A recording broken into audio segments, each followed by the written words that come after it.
ते नाकातून रक्त निघून राहिलं. चला पाहू द्या पोरांना ते पोट.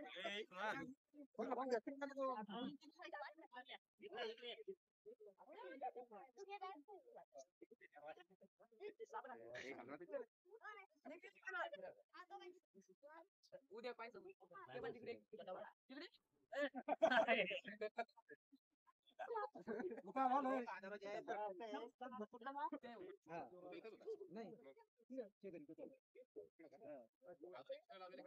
हो, खतरनाक आहे.